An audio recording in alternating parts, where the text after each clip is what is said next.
Good morning students, welcome to Bindu Dadwal chemistry lessons. आज हम HP board का केमिस्ट्री का टर्म 1 का 2022 का पेपर सॉल्व करेंगे।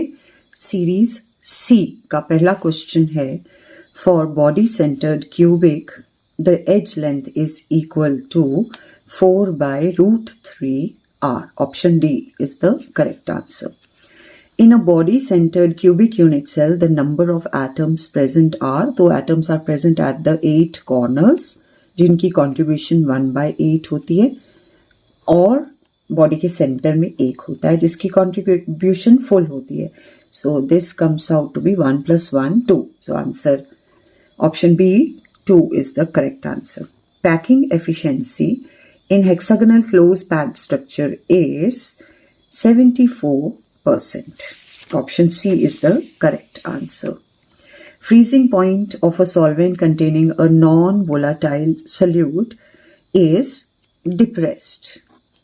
Which of the following is independent of temperature? Molality is independent of temperature क्योंकि solvent का mass temperature के साथ change नहीं होता है, and molality is number of moles of solute per kg of solvent. Which of the following is unitless? तो mole fraction option D is correct answer क्योंकि it is the ratio of number of moles of solute to the total number of moles, और ratio में units cut जाते हैं तो it is unitless. Laughing gas is nitrous oxide N2O. General electronic configuration of group 15 elements is NS2NP3. Hydrogen bond is present in HF. Fluorine की electronegativity ज़्यादा होती है, इसलिए ये एडजेसेंट मॉलिक्यूल के HF के साथ हाइड्रोजन बॉन्डिंग शो करता है. मैक्सिमम कोवलेंसी ऑफ ऑक्सीजन इज 4 क्योंकि ऑक्सीजन में सेकेंड शेल में एक ऑर्बिटल 2s का और 3 ऑर्बिटल्स 2p के होते हैं, 2px, 2py, 2pz. तो ये 4 ऑर्बिटल्स जो हैं ये बॉन्डिंग में पार्टिसिपेट कर सकते हैं. डी इसमें है नहीं, इसलिए मैक्सिमम कोवलेंसी होगी 4. The most abundant element in the earth's crust is oxygen. The method use for concentration of sulphide ore is froth flotation. Alkyl halide react with aryl halide in presence of sodium and dry ether to form alkyl arene and sodium halide. This is Woods-Fittig reaction. तो AR बनेगा और NaX बनेगा. Which of the following alkyl halide undergoes the fastest SN1 reaction? तो SN1 में जो order of reactivity है, tertiary are more reactive क्योंकि जो कार्बोकेटाइन बनता है उसमें टर्शरी सबसे ज़्यादा स्टेबल होता है, तो टर्शरी सबसे आसानी से रिएक्शन अंडरगो करेगा, और इन चारों ऑप्शन में टर्शरी ब्यूटाइल क्लोराइड जो है फास्टेस्ट SN1 रिएक्शन शो करेगा. Phenol upon distillation with zinc dust will give benzene plus zinc oxide. So benzene is the answer. Chemical formula of vitamin B6 is pyridoxine. Actually chemical name pyridoxine है और chemical formula C8H11NO3 है, but question में name पूछा जाना चाहिए था. Phenols are weaker acids than carboxylic acids. Which of the following is not a protein? तो wool, nail and hair all are proteins. DNA is not a protein. Option D is the correct answer. Nucleotides are joined together by phosphodiester bond.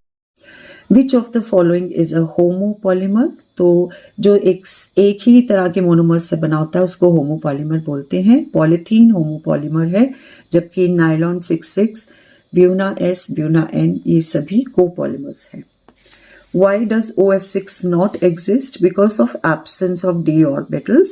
It cannot expand its octet beyond 8 electrons, तो d orbitals की absence की वजह से OF6 exist नहीं करता है. SF6 exist करता है क्योंकि इसमें d ऑर्बिटल्स होते हैं और ये अपने ऑक्टेट को एक्सपैंड कर सकता है. Define inert pair effect. So the reluctance of the outer s electrons to participate in bond formation is called inert pair effect. क्योंकि कुछ एलिमेंट्स में जो आउटरमोस्ट s इलेक्ट्रॉन्स है उनसे पहले जो d या f ऑर्बिटल्स होते हैं they have poor shielding effect, तो न्यूक्लियस से s इलेक्ट्रॉन को नहीं बचा पाते हैं। s इलेक्ट्रॉन्स न्यूक्लियस के ज़्यादा क्लोज फील करते हैं और इसलिए बॉन्ड फॉर्मेशन में पार्टिसिपेट नहीं करते हैं। Give the geometry of BrF3, तो BrF3 में bromine atom sp3d hybridisation show करता है, लेकिन ऑफ द sp3d ऑर्बिटल जो ट्राइगोनल बायपिरामिडल ज्योमेट्री है उसमें 2 में लोन पेयर ऑफ इलेक्ट्रॉन होते हैं और इस तरह से जो शेप है इट रिड्यूस होके टी शेप रह जाता है। तो BrF3 का शेप होगा टी शेप, जबकि XeO3 जो है ये sp3 हाइब्रिडाइजेशन करता है लेकिन एक पे लोन पेयर ऑफ इलेक्ट्रॉन होते हैं, इसलिए shape gets reduced to pyramidal. 3 oxygens के साथ 3 डबल बॉन्ड बनाता है, XeO3 पिरामिडल शेप इसका होता है। H2SO4 is viscous in nature. Why? Because of strong intermolecular hydrogen bonding. तो सल्फ्यूरिक एसिड में 2 OH जो होते हैं they form intermolecular hydrogen bond with adjacent molecules, oxygen of adjacent molecules to form hydrogen bonding. तो ये इसकी वजह से ये डेंसर हो जाता है और विस्कस नेचर आता है इसका। Explain zone refining method for purification of metal, तो हम इम्प्योर मेटल जिसको रिफाइन करना होता है उसको एक रॉड के फॉर्म में ले लेते हैं, उसके ऊपर से सर्कुलर हीटर पास करते हैं। जैसे जैसे हीटर आगे बढ़ता है ये मेल्ट करता है और रीसोलिडिफाई करता है। इसके अंदर की इम्प्योरिटीज़ मेल्ट में ज़्यादा सॉल्युबल होती हैं जबकि सॉलिड फॉर्म में कम होती हैं, इसलिए हीटर के मूव करने के साथ साथ इम्प्योरिटीज़ आगे को जाती रहती हैं जबकि प्योर मेटल पीछे सॉलिडिफाई करता है। एक नंबर ऑफ टाइम्स इस प्रोसेस को रिपीट करने पे अल्टीमेटली हमारा जो रॉड है it will get divided into 2 zones, one of pure metal and other containing impurities. इसको यहाँ से ब्रेक कर लेते हैं और इस तरह से 100% नियरली 100% प्योर मेटल हमें ऑब्टेन हो जाता है। इस मेथड को हम जोन रिफाइनिंग मेथड कहते हैं। फॉर एग्जाम्पल जर्मेनियम इस मेथड से प्योरीफाइड किया जाता है। Give chemical reaction of Sandmeyer, so in Sandmeyer reaction benzene diazonium chloride को हम HCl के साथ in presence of cuprous chloride react करते हैं तो नाइट्रोजन रिलीज हो जाती है, क्लोरोबेंजीन बनता है। What are enantiomers? Isomers which are non-superimposable mirror images of each other are called enantiomers. Write short note on beta elimination reaction. तो जब हम अल्काइल हेलाइड जो है इसको अल्कोहलिक KOH के साथ रिएक्ट करवाते हैं तो एलिमिनेशन होती है HBr मॉलिक्यूल की, जिसमें H जो है एडजेसेंट बीटा कार्बन से निकाला जाता है। ये HBr निकल जाएगा और as a result double bond बन जाएगा। तो इस रिएक्शन को क्योंकि HBr निकला है इसको हम बीटा एलिमिनेशन रिएक्शन कहेंगे। और जो HBr निकलता है वो KOH के साथ रिएक्ट करके KBr और वाटर बनाता है। तो ये रिएक्शन है। Right IUPAC name of isobutyl chloride. तो आइसोब्यूटाइल क्लोराइड में 4 कार्बन में जो सेकेंड कार्बन है उस पर एक मिथाइल ग्रुप लगा होता है और ये क्लोरीन है। तो अगर हम इसको IUPAC सिस्टम से नेमिंग करेंगे तो नंबरिंग यहाँ से करेंगे 1 2 3, तो 2 मिथाइल 1 क्लोरो 2 मिथाइल प्रोपेन, इसका IUPAC नेम होगा। Convert benzene to chlorobenzene, so benzene को क्लोरीन के साथ in presence of Lewis acid like anhydrous ferric chloride और एनहाइड्रस एल्यूमिनियम क्लोराइड रिएक्ट करवाते हैं। ये एक क्लोरीन ले लेता है और क्लोरीनियम आयन यहाँ अटैच हो जाता है, इस तरह से क्लोरोबेंजीन बन जाती है। Complete the reaction, benzene diazonium chloride copper powder and HCl में फॉर्म करेगा क्लोरोबेंजीन और nitrogen, this is Gattermann reaction. Haloarenes are very slightly soluble in water, क्योंकि हेलोएरीन्स में जो मॉलिक्यूल के बीच में फोर्स ऑफ अट्रैक्शन है that is a weak one and it's not sufficient to break the strong hydrogen bonds between water molecule, so it does not dissolve in water. Give Lucas test to distinguish between primary, secondary and tertiary alcohol. जो भी alcohol है उसको हम इन presence of anhydrous zinc chloride HCl से react करवाते हैं तो alkyl halide बनेगा और वाटर बनेगा। जो अल्काइल हेलाइड है that is insoluble in water.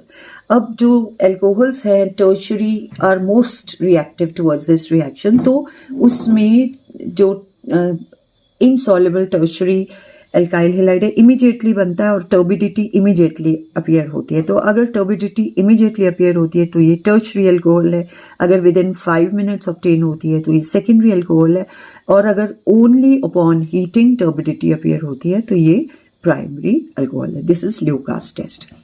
Right chemical reaction of Reimer Tiemann reaction. तो रीमर-टायमैन रिएक्शन में फिनोल को क्लोरोफॉर्म के साथ in presence of aqueous NaOH हम रिएक्ट करवाते हैं। तो ये H फिनोल के ऑर्थो पोजीशन का H क्लोरोफॉर्म के Cl के साथ HCl बना के निकल जाएगा और CHCl2 यहाँ अटैच हो जाएगा। लेकिन NaOH एक्वस NaOH के साथ दोनों Cl जो हैं उनकी जगह OH लग जाता है, तो एक ही मॉलिक्यूल पे 2 OH जो हैं वो अनस्टेबल होते हैं और इस तरीके से वो उसमें से वाटर निकल जाता है और CHO ग्रुप यहाँ अटैच हो जाता है। तो ये ऑर्थो पोजीशन पे CHO ग्रुप अटैच हो गया। इसकी एसिडिफिकेशन करने पे हमें ऑर्थो हाइड्रोक्सी बेंजाल्डिहाइड या सैलिसिलैल्डिहाइड मिलता है। This reaction is called Reimer Tiemann reaction. Write chemical reaction for the preparation of phenol from chlorobenzene. So chlorobenzene को aqueous NaOH के साथ 623 Kelvin 300 atmosphere pressure and copper salt as catalyst की presence में जब react करवाते हैं तो NaCl और water निकल जाएगा और सोडियम फिनेट या सोडियम फिनॉक्साइड बन जाएगा। इसकी एसिडिफिकेशन करने पर फिनोल ऑब्टेन हो जाता है। Complete the reaction. So this is 2-methyl propane 2-ol. इसकी जब हम डिहाइड्रोजनेशन करते हैं यूजिंग कॉपर एट 573 केल्विन तो ये जो OH और H वाटर बन के निकल जाता है और इस तरह से यहाँ डबल बॉन्ड बन जाता है, 2-methyl propene और वाटर बनेगा। What happens when phenol is treated with concentrated nitric acid? So with concentrated nitric acid तीनों पोजीशंस पे नाइट्रो ग्रुप अटैच हो जाता है और 2,4,6 ट्राई नाइट्रो बेंजीन बनता है जिसको हम पिक्रिक एसिड भी कहते हैं। Complete the reaction. So anisole concentrated nitrating mixture HNO3 and sulphuric acid के साथ ये ऑर्थो और पैरा पोजीशन पे नाइट्रो ग्रुप लग जाएगा तो ortho nitro anisole and para nitro anisole बनेंगे। How will you convert benzyl chloride into benzyl alcohol? तो एक्वस KOH या NaOH के साथ रिएक्ट करने पे Cl की जगह OH लग जाता है और बेंजिल अल्कोहल बन जाता है। What are primitive unit cells and centered unit cells? तो वो यूनिट सेल्स जिसमें एटम्स सिर्फ कॉर्नर्स पे प्रेजेंट होते हैं उनको हम प्रिमिटिव यूनिट सेल्स कहते हैं, और वो यूनिट सेल्स जिनमें कॉर्नर के अलावा दूसरी पोजीशंस पे भी पार्टिकल्स होती हैं उनको हम सेंटर्ड यूनिट सेल कहते हैं। ये फर्दर 3 टाइप्स के होते हैं, face centred cubic unit cell, body centred cubic unit cell and end centred unit cell. Define anisotropy. तो property by virtue of which solid show different physical properties in different direction is called anisotropy. तो ये generally crystalline solids anisotropy show करते हैं। What is depression of freezing point? तो एक pure solvent का जितना vapour pressure होता है जब हम उसमें नॉन वोलाटाइल सोल्यूट डाल देते हैं तो उसका वेपर प्रेशर कम हो जाता है, और इस तरीके से जिस टेम्परेचर पे जो सॉल्वेंट का वेपर प्रेशर सॉलिड सॉल्वेंट के वेपर प्रेशर पे मीट करता है वहाँ उसकी फ्रीजिंग होती है, उस टेम्परेचर को फ्रीजिंग पॉइंट कहते हैं। क्योंकि सोल्यूशन का वेपर प्रेशर हमेशा ही सॉल्वेंट के वेपर प्रेशर से कम होता है इसलिए ये लोअर टेम्परेचर पे सॉलिड सॉल्वेंट से मिलेगा और इस तरह से सोल्यूशन के फ्रीजिंग पॉइंट में डिप्रेशन आ जाएगी। एक्सपेरिमेंटली देखा गया है कि डाइल्यूट सोल्यूशन में डिप्रेशन इन फ्रीजिंग पॉइंट जो है मोलालिटी के प्रोपोर्शनल होता है, KF मल्टीप्लाइड बाय M के बराबर होता है। M is the number of moles of solute per kg of solvent. तो क्योंकि ये डिप्रेशन नंबर ऑफ मोल्स पे डिपेंड कर रहा है और नेचर पे नहीं तो it is a colligative property. Define van't Hoff factor. Van't Hoff factor एक करेक्शन फैक्टर है और इसको हम ऑब्टेन करते हैं by dividing the observed value of colligative property to with the calculated value of colligative property. इन दोनों का ratio जो है that is equal to van't Hoff factor. इसको लगा के वैन हॉफ फैक्टर को हम कॉलिगेटिव प्रॉपर्टीज की एक्सप्रेशन में लगाकर हम सही मॉलिक्यूलर मास निकाल सकते हैं। For example delta T F is equal to K F into M होता है, लेकिन अगर सोल्यूशन में डिसोसिएशन या एसोसिएशन हो रही है और एबनॉर्मल मॉलिक्यूलर मास आ रहा है तो वैन हॉफ फैक्टर आई लगा के हम सही मॉलिक्यूलर मास निकाल सकते हैं। The boiling point of benzene is 353.23 kelvin. जब उसमें नॉन वोलाटाइल सल्यूट डालेंगे तो उसका बॉइलिंग पॉइंट इंक्रीज कर जाएगा, तो इंक्रीज होके वो 354.11 केल्विन आ गया। तो एलिवेशन इन बॉइलिंग पॉइंट हो गया new boiling point minus pure boiling point of pure benzene 354.11 minus 353.23, this is 0.88 kelvin. अब सल्यूट की अमाउंट है क्वांटिटी है 1.80 ग्राम, सॉल्वेंट की 90 ग्राम। तो हमें पता है कि elevation in boiling point is equal to K B into M. तो इसमें ये वैल्यूज डाल के elevation in boiling point is equal to K B into M is number of moles of solute, that is 1.80 over molecular mass upon weight of solvent, which is given here 90 grams into 1000। 90 ग्राम को 1000 में convert करने के लिए अब इसमें सारी values डालेंगे और एम बी को ऊपर ले जाएंगे, डेल्टा टी पी को नीचे, और इसको सॉल्व करेंगे तो आंसर आता है 57.5 grams per mole. This is the molar mass. Define molarity. So number of moles of solute per liter of solution is called molarity. Differentiate between fibrous proteins and globular proteins. So fibrous proteins जब polypeptide chains एक दूसरे के parallel run करती है और एक दूसरे से हाइड्रोजन या डाइसल्फाइड बॉन्ड से जुड़ी होती है तो वो फाइबर लाइक अपीयरेंस देती है और इस तरह के प्रोटीन्स को फाइब्रस प्रोटीन्स कहते हैं। और पॉलीपेप्टाइड चेन्स जब कॉइल होके स्फेरॉइडल शेप में आती हैं तो उनको ग्लोबुलर प्रोटीन्स कहते हैं। फाइब्रस प्रोटीन इनसॉल्युबल होते हैं, ग्लोबुलर प्रोटीन सॉल्युबल होते हैं। फाइब्रस प्रोटीन्स की एग्जांपल है केराटिन, मायोसिन, जबकि ग्लोबुलर प्रोटीन्स की एग्जांपल है मायोग्लोबिन और albumin. Then what is zwitter ion? तो अमाइनो एसिड्स जो हैं अल्फा अमाइनो एसिड्स जिसमें अल्फा पोजीशन पे NH2 और एसिड कार्बोक्सिलिक एसिड ग्रुप लगा होता है, ये जनरली एक्वस सॉल्यूशन में एक डाइपोलर आयन की तरह एग्जिस्ट करती हैं जिसमें पॉजिटिव और negatively charged charges same molecule में होते हैं। तो ये इस तरह का जो आयन है इसको हम ज्वीटर आयन कहते हैं। Differentiate between addition and condensation polymers. तो एडिशन पॉलीमराइजेशन में रिपीटेड एडिशन होती है मोनोमर की जिसमें कि मल्टीपल बॉन्ड्स होते हैं, जबकि कंडेंसेशन पॉलीमराइजेशन में जो मॉलिक्यूल्स आपस में ज्वाइन करते हैं उनमें बाई फंक्शनल ग्रुप्स होते हैं, दो फंक्शनल ग्रुप्स होते हैं। तो एक मॉलिक्यूल का फंक्शनल ग्रुप दूसरे मॉलिक्यूल के फंक्शनल ग्रुप के साथ एक छोटा मॉलिक्यूल बना के ज्वाइन करता है, एक छोटा मॉलिक्यूल बाहर निकल जाएगा। इसमें कोई एलिमिनेशन नहीं होती एडिशन पॉलीमराइजेशन में। इसमें एलिमिनेशन होती है of some smaller molecules like water, ammonia, alcohol etcetera. Last question is give preparation of Bakelite. तो बेकेलाइट को प्रिपेयर करने के लिए फिनोल और फॉर्मेल्डिहाइड आपस में कंबाइन करके ऑर्थो हाइड्रोक्सी बेंजाइल अल्कोहल और पैरा हाइड्रोक्सी बेंजाइल अल्कोहल बनाते हैं। ये अगर लीनियरली अरेंज होते हैं तो नोवोलैक बनाते हैं, ज्वाइन करेंगे, एक का CH2OH दूसरे के H के साथ वाटर बना के निकल जाएगा और ये ज्वाइन कर जाएगा।